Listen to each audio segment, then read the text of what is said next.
President Cyril Ramaphosa's decision to challenge the Phala Phala report has raised a legal dilemma about whether Parliament can debate the findings.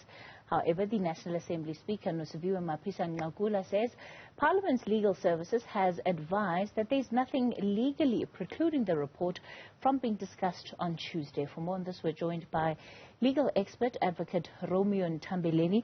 Good evening, Advocate. Thank you so much for your time.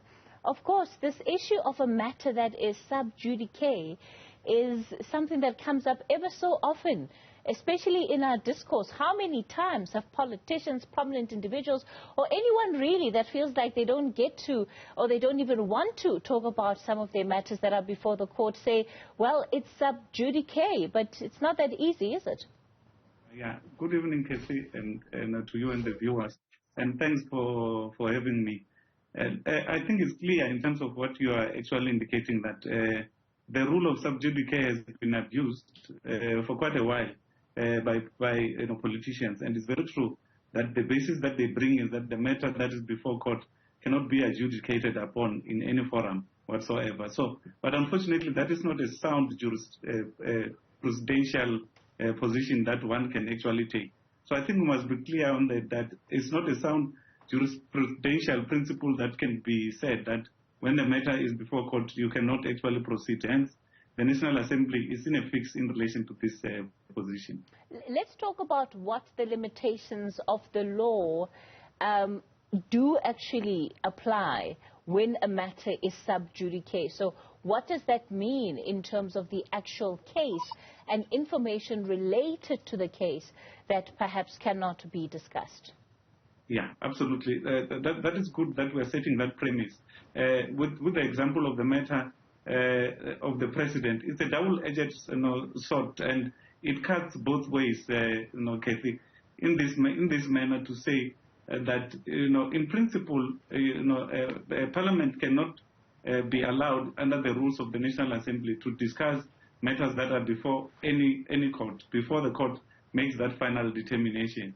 And then, that is in terms of the rules of Parliament, and it's very clear that the Parliament cannot actually do that. But however, when the court has not made a decision by, a matter which is still pending in court, the National Assembly can still discuss that matter, but the rule says that you cannot discuss the merits of the matter. So that's why I'm saying it cuts both ways. It is the issue that is creating the confusion to say you cannot put the cart before the horse, because what if the court makes a determination to say that this matter is not, the report is set aside in its entirety and is null and void ab initio. What do you do when you find yourself in a situation when you have already discussed it?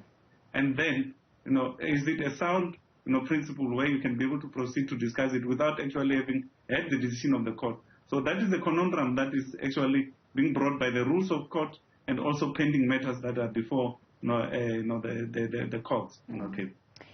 Part of what the law suggests, and you'll correct me if I'm wrong here, especially when a matter is sub-judice, is that the publishing of the information related to the case, if the publishing of that information will be prejudicial for the matter at hand, then the sub-judice rule then applies.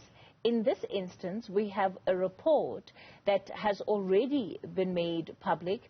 The submissions by the President have already been made public. Is there a way that a debate on this matter could in any way prejudice the President, do you think? Yes, absolutely, Kathy. It will definitely prejudice the President. And then, as I've indicated under the rules of Parliament, you cannot debate the merits of a matter that is pending before the court. Those are the rules of the National Assembly itself. And, the question perhaps that we should be asking ourselves, Kathy, is that whether the Parliament can be able to debate this matter without, delving into the merits of the matter, which is impossible.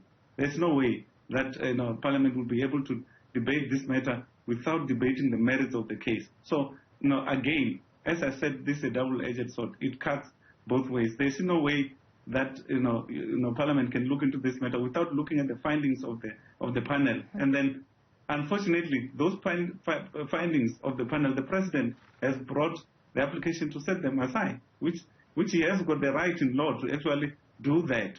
So there's no harmony between the rules of Parliament and what is supposed to happen when there is a matter that is pending before the court, because you must remember there is separation of arms. And then in terms of the separation of powers, the courts must be allowed to do what they are supposed to actually do.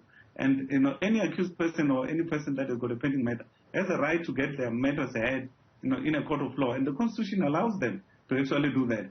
And then now, are we going to put the cart before the horse and say, let's make a debate, and then that debate went, and then Parliament continues to adopt the report, and then they recommend that the President must be impeached, and you start with the impeachment proceedings. Then the Constitutional Court comes and says, no, we found that we are going to set this report aside. There's no merit in the report. What are you going to do? You can't unscramble that egg, unfortunately, Kate.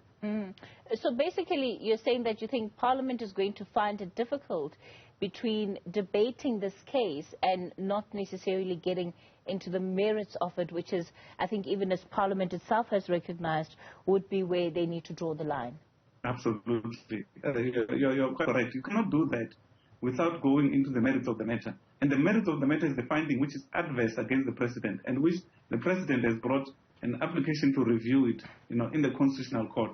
So there is no way that you're going to debate this matter without looking at the merits and making a recommendation based on the finding of the report, which that report has made an adverse finding against the President. So it means that you have to kickstart the proceedings to actually impeach the President. And then when you do that, you are definitely jumping the gun, because there's a matter that is pending before the Constitutional Court, and your own rule says when there's a matter that is before court, you must allow that process to actually unfold. And then when it's done, you can be able to take steps after the court has actually made its decision. Right. And that is very, very important. Well, it looks like it's going to be a tough balancing act in as far as how exactly Parliament is going to then go ahead with